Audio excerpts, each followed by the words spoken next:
सुट्टी दे. चल जा पुढे जा. काय पाहिजे आमच्या सोन्याला? काय आईस्क्रीम? बर बाबा. मग काय बर्गर? अरे बापरे, बर्गर खाणार आमचा बेटा. चला चला चला चला चला चला बर्गर घेऊया, बर्गर घेऊया. चला. हो दादा, अहो रुपये तरी द्या. हो कालपासून उपाशी हो. अरे जा म्हणून सांगितलं ना. कळत नाही का तुला? कुठून कुठून येतं तोंड दाखवायला. सुट्टे पैसे नाही. चल पुढं. चल बा. ओ काका, ओ काका, ओ दादा, ओ दादा, उपाशी हो. काहीतरी द्या ना मला. उपाशी दादा. हे बाबा, इथलं कष्टी मारायचं बाई. काय किटकिट लावल्यास मगापासून? त्या हिला पगार नाही झालेला. इथं मला भीक मागायची पाळी आली मर्दा. काय रे आम्हाला घेतोस का तुझ्या बरोबर? ये दादा, ये मामा, 1 रुपये द्या ना, द्या ना. हिला दादा मामाचं पाय धरायचं, नाही तर नुसतं एखाद्या मावशीचा पदर ओढायचा. हाय काय नाही काय. अहो खायला द्या हो फक्त. बाकी नका काय हो, खायला द्या फक्त. तुला माहित आहे काय, आईला लय पैसा असतो या भिकाऱ्यांच्याकडे. ईशान्य दोय. अरे परवा मुंबईत एका भिकाऱ्याकडे 2 कोटी रुपये गावले. हिला तरी बी भीक मागतात का? मला बाबा यांची येड्या, भीक मागूनच एवढा पैसा मिळाला यांनी. मग धंदा करायला सोडतील होई. काय रे, तुझ्याकडे किती आहे? हो दादा, अहो गरीब आहे हो, आणि आपण बी आहे. त्याला काय नाटक वाटवायला लागले रे. मध्ये हे अपंग बिपंग खरं असते तू रे. कुठलं रे, पैशासाठी सगळं करतात. हे खरंच आम्हाला ठेवून घे तुझ्याकडं. ही शाळेला तुझा धंदा लय भारी आहे रे भावा. हिला दररोजची नोकरी संसार वैताग आलाय. निवांत भीक मागत बसलेलं बरोबर टिक्के टाकून. हो दादा, अहो त्या ना काहीतरी दादा. हे कुठं काहीच ना. आईला कोणी कोणाकडे भीक मागावं हेच कळणार झाले. चल पट. अहो द्या ना काहीतरी. अहो गरीबाला द्या ना काहीतरी.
शिंदे तो भिकारी बघितला का? रोज फिरतोय यार. फारच गरीब आहे बिचारा. मी तर म्हणतो अशा गरिबांना सरळ मरण यावं. अहो काय हाल चालले त्याचे. वाईट हो वाईट. अहो तुम्ही आम्ही कामधंदा करतो आणि पैसा मिळवतो. घरात खाऊन पिऊन सुखात झोपतो. या बिचाऱ्यांना घर न दार. अहो ऊन वारा पाऊस सगळं अंगावर काढायचं म्हणजे कमाल आहे. आता बघा ना, हा अपंग आहे, कसा जगतो काय माहिती. चल ये बारक्या, चहाचं लिहून ठेव रे. ओ साहेब, कुठं चाललायचा? महिन्याहून गेला की राव, काहीच दिलेलं नाही तुम्ही. धंदा कसा चालवायचा आम्ही? अरे आम्ही काय पळून जातोय कुठे? उद्याच्या उद्या सगळी उधारी आणून तुझ्या तोंडावर मारतो. चला चला चला चला. साहेब, ओ साहेब, अहो 1,000 रुपये दे की हो साहेब. अरे बघितलं नाहीस का आता, आम्हीच उधार चहा प्यालोय. पैसे आहेत का लेका आमच्याकडे? ओ मामा, ए हो बाजूला ये. येते इथं अभिषेकून करायला. याच्यामुळे धंदा बोंबलाही पाळे आले गिरायक निघून जाऊया. ए चल गाडी बंद करायला वेळ झाले. चल तुला सांगितलं सरळ कळत नाही रे. ओ दादा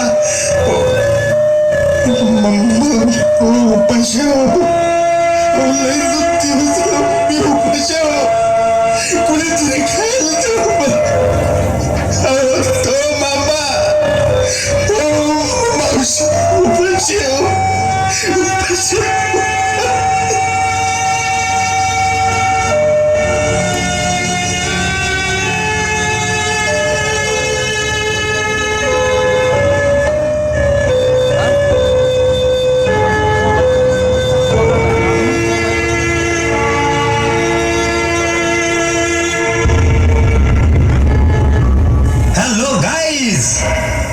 मला खूप आनंद होत आहे मित्रांनो तुमच्या समोर एक घोषणा करायला.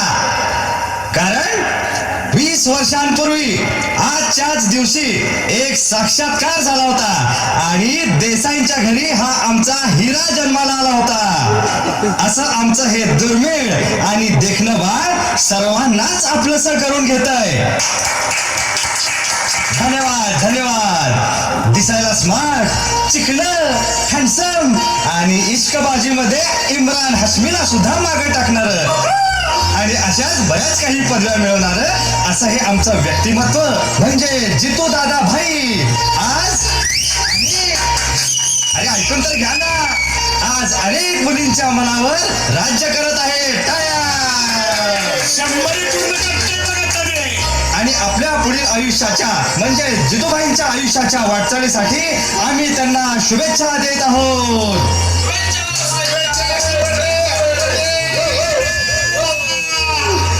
कॉलेजला शिकताना आसपासच्या 5-6 कॉलेजच्या पोरी फिरवणार हे व्यक्तिमत्व आणि मित्रांसाठी कुठं बी घुसायला तयार असणार. मुद्दा घ्यायलाच पाहिजे रे. असं हे आमचं बंधुतुल्य मित्र सगळ्याच पातळीवर आम्हाला साथ देणार आणि कधी कधी मित्रांचा जीव टांगणीला लावून बोंबलत बसायला लावणार.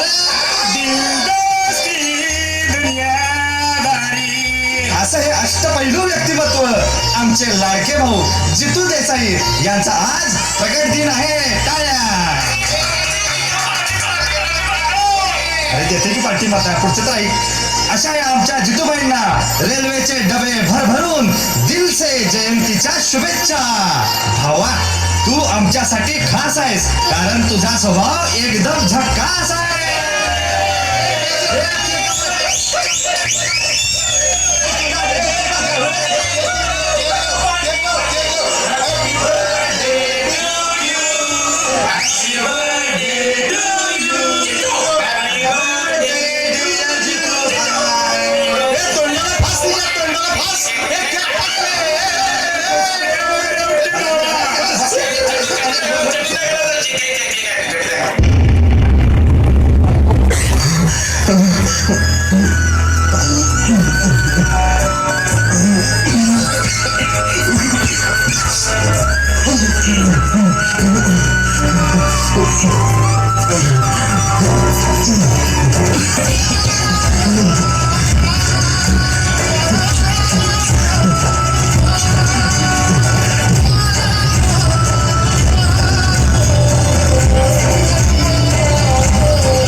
शंकरराव घ्या घ्या अजून 2 पोळ्या घ्या.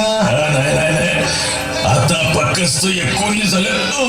अहो कोण मोजायला बसले इकडे. उचला उचला 2 उचला. पण पॅन्टचा बेल्ट काढलाय कर थोडं उचला. नाही आता अहो घ्या घ्या घ्या घ्या घ्या. नाही बरोबर त्या 2 घेतो. 2 पुण्याचे 2 द्या. बरं ओ दादा ओ दादा कोण हे कार्यात वगैरे कुठं आलं रे. बाहेर जेवणावर बस तिकडे बस तिकडे बस. तुला इकडे बांधवड हा साहेब.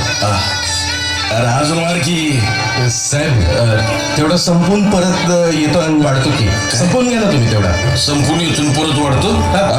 म्हणजे परत तुझं पाय धरायचं का मी आणि म्हणायचं का तुला साहेब प्लीज जरा भात वाढतात का म्हणून. वाढ की तुझ्या बापाचं काय घरचं वाढतो वाढ की वाढ. तसं वाढत असलं तर का ठीक आहे सर ठीक आहे. वाढ जरा हास अजून काय बस आमटेवाल्याला बोलो. आमटेवाला इकडे वत्सर मध्ये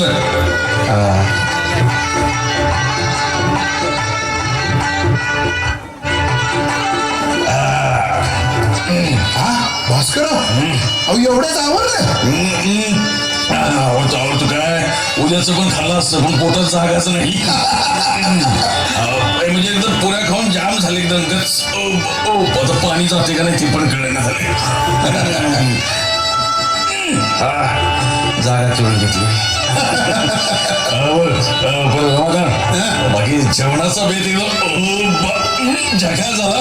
अहो कॅटरिंग चांगलंच आहे. पोटोबा एकदम तळम खुश. वा वा वा वा वा समाधान वाटलं. समाधान.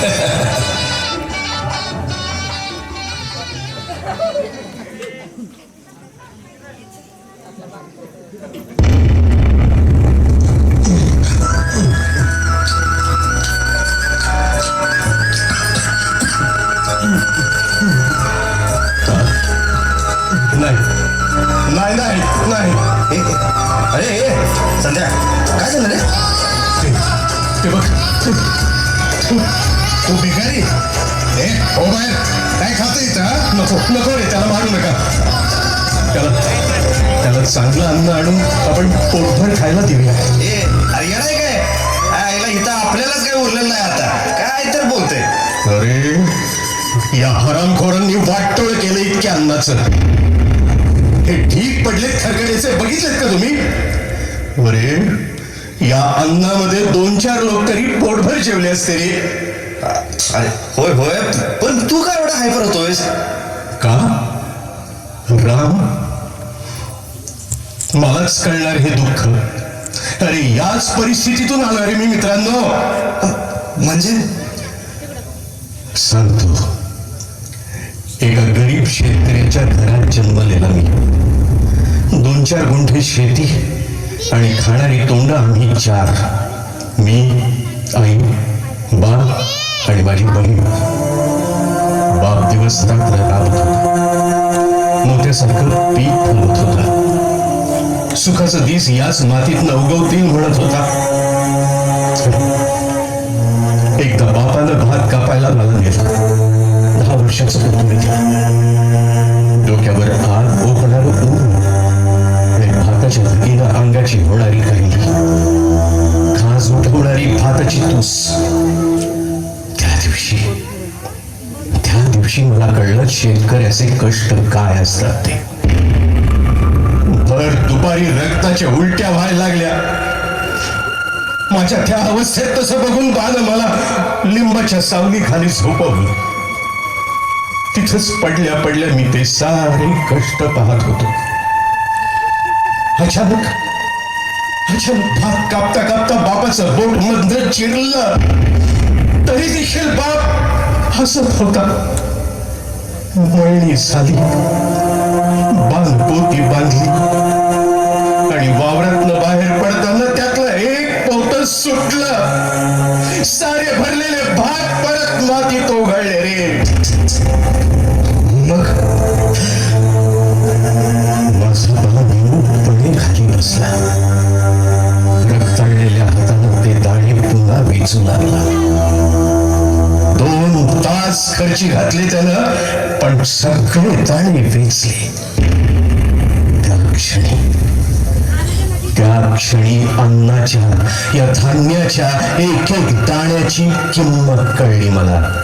ग्रेट. मित्रांनो, 3 वर्षांपूर्वी दुष्काळ पडला. असेच रक्त ओकणारे कष्ट घेऊनही माझ्या बापाला जिथं 10 पोती धान्य मिळायचं तिथं अर्ध पोत सुद्धा लागलं नाही.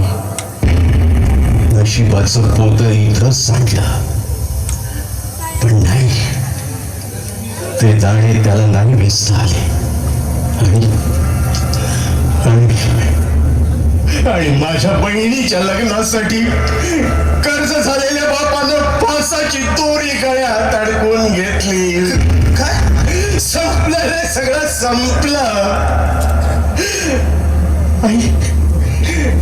आई तर ठार वेळी झाली. तिला सांभाळत मी सुद्धा अशीच काही दिवस भीक मागितली. अरे पण भरल्या पोटावर हात फिरवणारा हा समाज इतका कोडगा आहे की विचारू नका. इथं पैशाची मिजास मिरवत खाणाऱ्यांना जाणीव सुद्धा नसते की त्या अन्नाचा एक एक कण कुठल्या अग्निदिव्यातून त्यांच्यापर्यंत पोहोचलाय. त्यांना वाटतं की त्यांनी पैसा घालून अन्न खरेदी केलं की झालं. कशीही नासाडी करायला ते मोकळे झाले. अरे खा ना बाबांना पोटभर, खा तुम्ही. उरलेल्या अन्नाची नासाडी करण्यापेक्षा त्या 2-4 भुकेल्या जीवांच्या मुखात ते जाऊ द्या रे. संदीप खरं आहे रे तुझं. आम्ही आज 5-10 मिनिटं तरी जेवायला उशीर झाला ना तर जेवण करणाऱ्या आमच्या आईवर, त्या बायकोवर डाफरतो. अक्षरशः 5-10 मिनिटांचा उशीर सुद्धा आम्हाला सोसत नाहीये. आणि फक्त उपाशीच राहणं ज्यांचं नशीब आहे ना त्यांनी काय करायचं रे. मनात कुठेतरी संवेदना जागी असेल ना तर हे समजून घ्यावं आपण. नाही, मला लक्षात आले संदीप, खरंच भूक ही प्रत्येक जीवाची गरज बनून राहते. ती भागवणं हा हक्क बनतो. मात्र ही भूक कुणाची ही कमजोरी बनू नये. आणि ही काळजी आपण प्रत्येकानं घ्यायला हवी. आपण